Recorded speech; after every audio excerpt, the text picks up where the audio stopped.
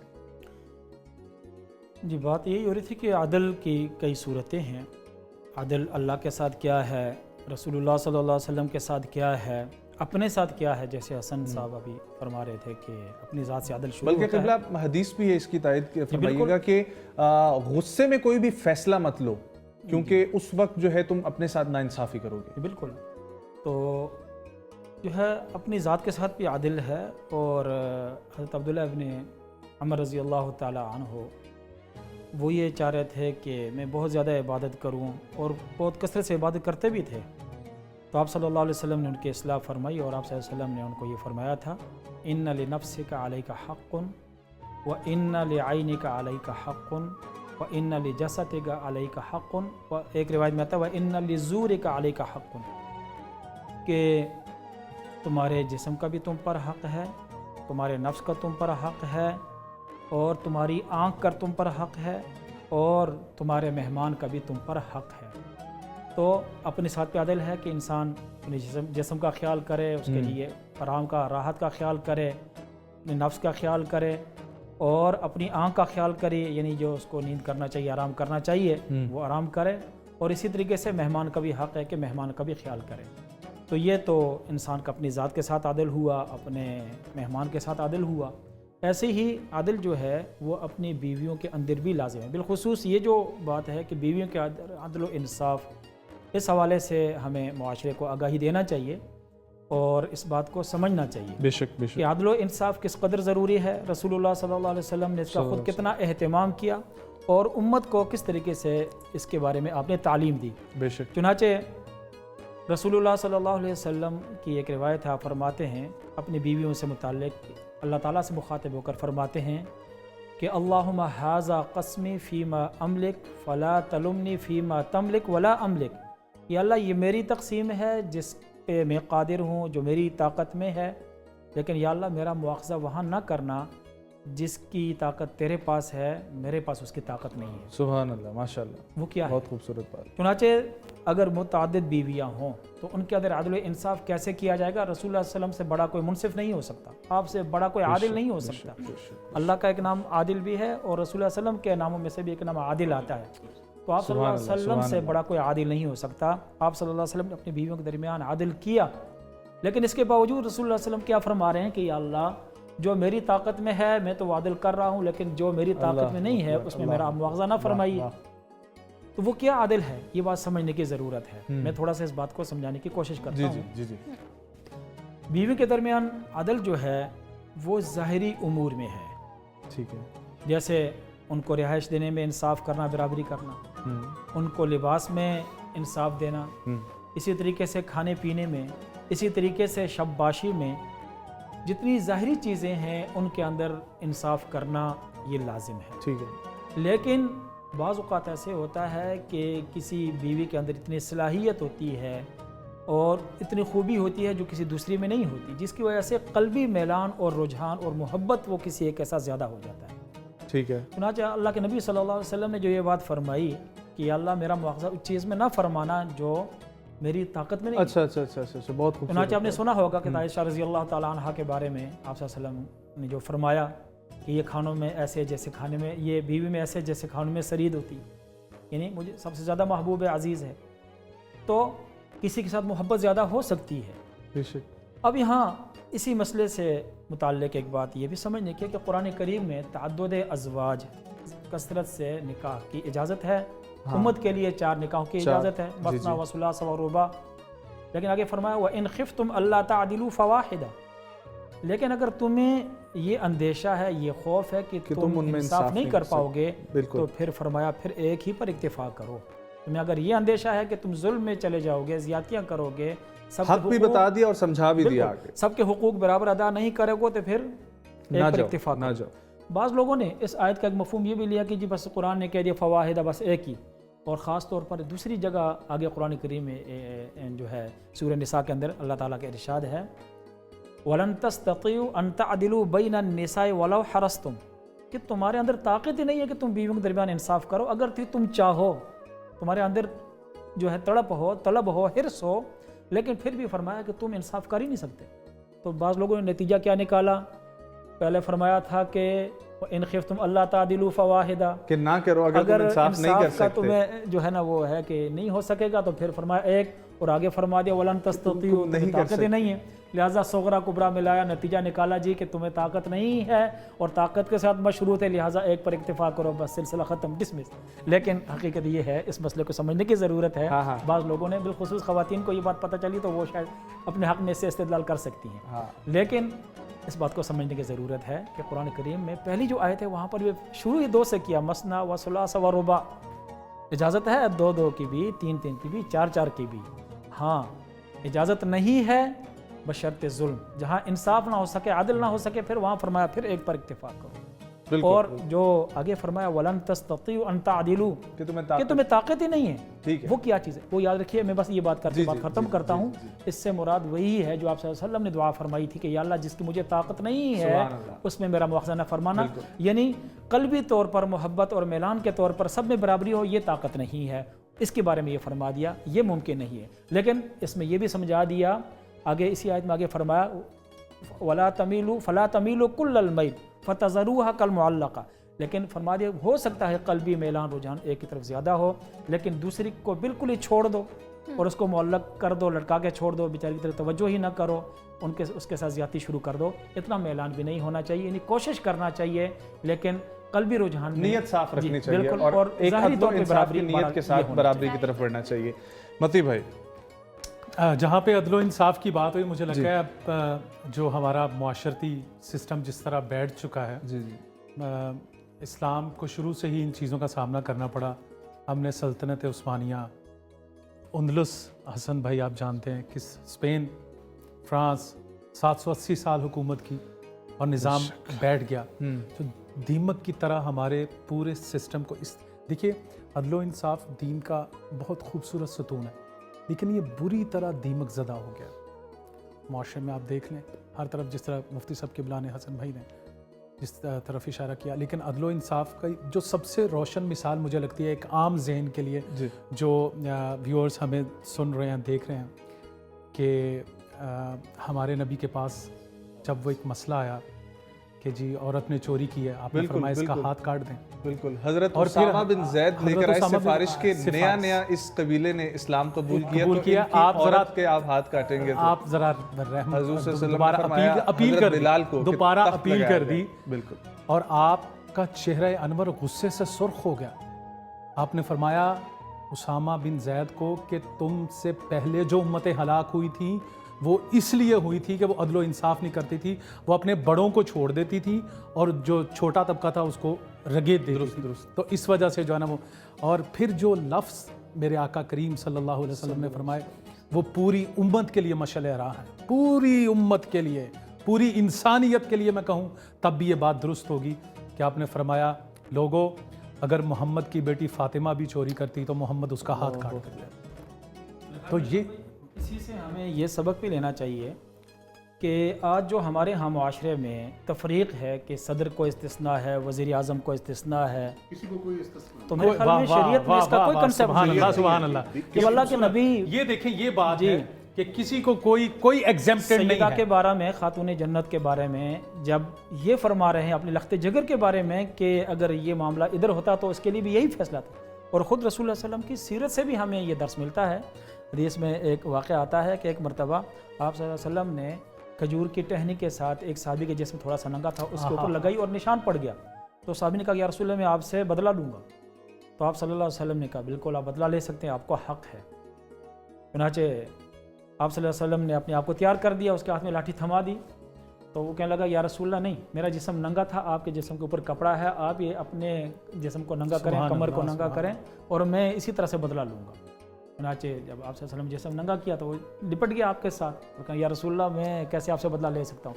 لیکن دیکھیے اس میں یہ سبق موجود ہے کہ رسول اللہ صلی اللہ علیہ وسلم نے خود اپنے آپ کو بھی جو ہے وہ انصاف کے لیے پیش کیا. تو آپ صلی اللہ علیہ وسلم سے بڑھ کر کوئی بادشاہ, کوئی وزیر, کوئی چیف, کوئی بھی نہیں ہو سکتا. تو جو استثناء کا تصور ہے ہمارے ہاں یہ وہی ہے جو آپ صلی اللہ علیہ وسلم فرماتے ہیں کہ پہلی امتوں میں یہ تھا اور اسی لیے وہ ہلاک ہوئی ہیں. تو آج ہم بھی اگر ہلاکت سے تباہی سے بچنا چاہتے ہیں تو ہمیں یہ بے انصافیاں ختم کرنا ہوں گی, امیر غریب کے لیے اور صاحب اقتدار اور محکوم کے لیے, حاکم محکوم کے لیے, سب کے لیے ایک ہی معیار ہونا چاہیے, سب کے ساتھ انصاف. جی حسن بھائی بالکل آخری منٹ چل رہا ہے اور اور نے پھر پڑھی ہے سب نے کہ جی ایک عالم کے ساتھ صرف کی وہ ایک لمحہ 70 سال کی عبادت. بالکل بالکل بالکل. ایک اور حدیث بھی ہے جی انصاف میں صرف کیا وہ ایک لمحہ 70 سال کی عالم کی عبادت سے افضل. بے شک ایسے ہی ہے, بے شک ایسے. اب یہ سوچیں کہ یہ جو ہمارے انصاف کرنے والے لوگ ہیں, مطلب مجھے لگتا ہے کہ یہ بات ہمارے سلیبس میں ہونی چاہیے, قانون کے سلیبس میں. یہ حدیث کس قدر بڑی عظیم ذمہ داری ہے, کیونکہ ایک غلط پریسیڈنس, ایک غلط فیصلہ پوری نسلوں کو, پوری قوم کو برباد کر دیتا ہے, اور ایک درست فیصلہ آنے والی کئی نسلوں کی زندگیاں سنوار دیتا ہے. ہم وہ جسٹس منیر کے ان سے ابھی تک نہیں نکل پائے نظریہ ضرورت سے. تو ایک صحیح فیصلہ آج پاکستان کے لیے کیا سمت متعین کر چکا ہوتا. مجھے لگتا ہے کہ تمام جو ہمارے جو بھی قانون کے لوگ ہیں ان کو یہ حدیث, ان کو یہ اس عظمت کا احساس تو ہو کہ ان پر اور اس کا کتنا شدید اجر ہے. بے شک بے شک. تو وہ ابھی وہ موجود نہیں ہے. بالکل. حسن بھائی اس سے زیادہ میں ایک بات کوٹ کرنا چاہوں گا, حسن بھائی کی بات کو تھوڑا سا آگے بڑھاؤں گا. جی جی جی. کہ یہ بات کافی ہے عدل و انصاف والوں کے لیے کہ اللہ نے فرمایا کہ وہ میرے خاص عرش کے سائے کے نیچے ہوں گے. اللہ اکبر, سبحان اللہ, یہ میرے سبحان اللہ اللہ. کے بے کلام. شک بے شک. ایک کلام کے 2 اشعار پڑھ کے اجازت چاہیں گے, ٹھیک ہے؟ نعت رسول مقبول ہے, آپ میرے ساتھ ضرور شامل ہوئیے گا. کہ نبی اکرم صلی اللہ علیہ وآلہ وسلم شفیع اعظم دکھے دلوں کا پیام لے لو. نبی اکرم شفیع اعظم دکھے دلوں کا پیام لے لو. تمام دنیا کے ہم ستائے کھڑے ہوئے ہیں, سلام لے لو. اور بہت ہی خوبصورت شعر کے شکستہ کشتی ہے تیز دھارا, نظر سے روپوش ہے کنارہ. آگے چیک کریں کہ نہیں کوئی نا خدا ہمارا, نہیں کوئی نا خدا ہمارا, خبر تو عالی مقام لے لو. اور یہ کیسی منزل پہ آ گئے ہیں, نہ کوئی اپنا نہ ہم کسی کے. یہ کیسی منزل پہ آ گئے ہیں, نہ کوئی اپنا نہ ہم کسی کے. تم اپنے دامن میں آج آقا تمام اپنے غلام لے لو. اور آخری شعر, قدم قدم پر ہے خوف رہزن, اللہ اکبر, زمین بھی دشمن فلک بھی دشمن. قدم قدم پر ہے خوف رہزن, زمین بھی دشمن فلک بھی دشمن. زمانہ ہم سے ہوا ہے بدزن, زمانہ ہم سے ہوا ہے بدزن. تمہیں محبت سے کام لے لو. نبی اکرم شفیع اعظم دکھے دلوں کا پیام لے لو. اریج کیا بات ہے. اگر تم اپنے رب پر بھروسہ رکھتے ہو تو اس کے انصاف پر بھی رکھو, کیونکہ مکافات عمل اٹل ہے. اگر ہم اپنے فرائض صحیح سے انجام دینا شروع کر دیں تو پھر ہمارے حقوق کا مسئلہ بھی حل ہو جائے گا، کیونکہ ہمارے فرائض کسی کے حقوق ہیں۔ بے شک اور عریج کی اسی خوبصورت بات کے ساتھ مجھے عریج کو اور لائف کی اس پوری ماہ کریم کی ٹرانسمیشن کو دیجیے اجازت۔ آپ سب کو روزہ بہت بہت مبارک ہو۔ آپ سے ملاقات ہوگی کل اللہ نے کے بعد۔